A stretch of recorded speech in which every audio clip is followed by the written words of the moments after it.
All right. God damn you, Brian May. You're making our life complicated. Here's a little fun fact about Brian May.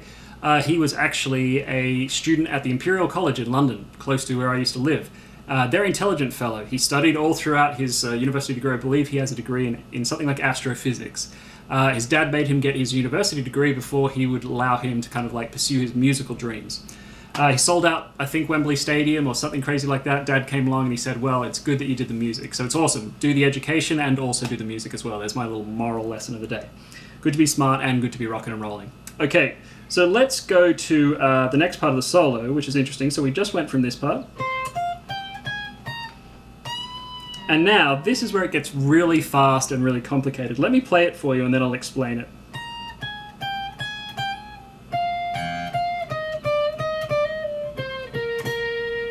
One more time.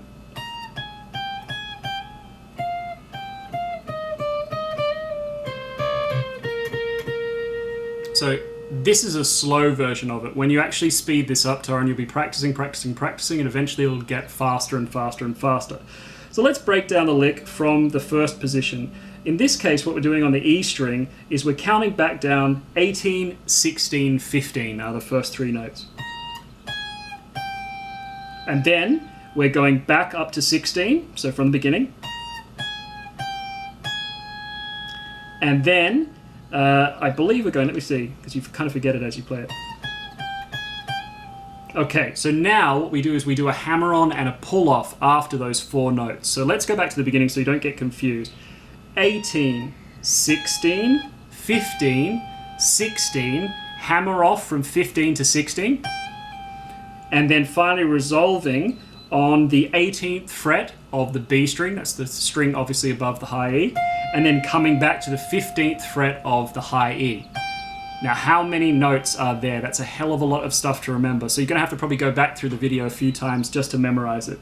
When I was trying to learn this online, the guy explaining it was an absolute, I don't know, let's just say he probably had a great time in the 70s, because he was not a good explainer of this particular part. I had to slow it down a bunch of times, so I think I've done it a little better than him.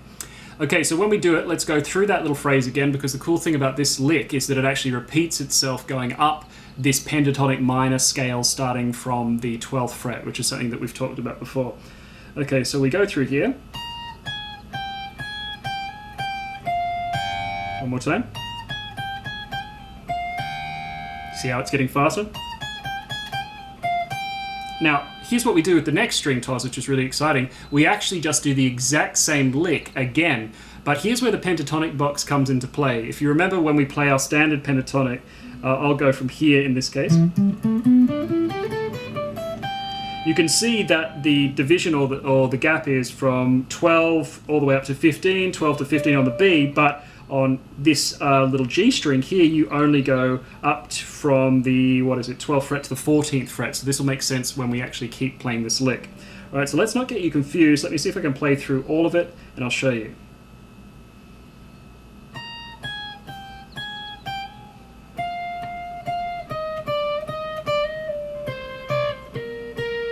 All right, so when we're doing it, we're going 18, 16, 15, 16, hammer on, pull off. Then B string, 18, 15, same thing on the B string now.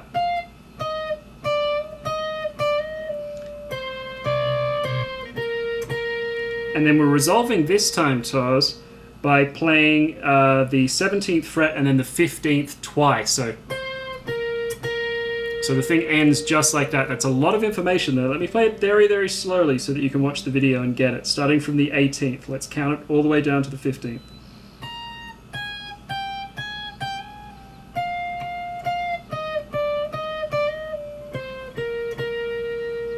Okay, so this is going to take a little bit of time. It may require me to explain this in the lesson for you, but if you watch the video a bunch of times, you'll be able to get it. It's a lot of notes, and it's quite difficult to actually explain this when you're actually playing it.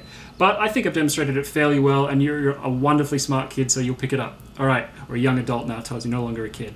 All right, rock and roll, my man. On to the next part of the lesson. And it gets easier from here.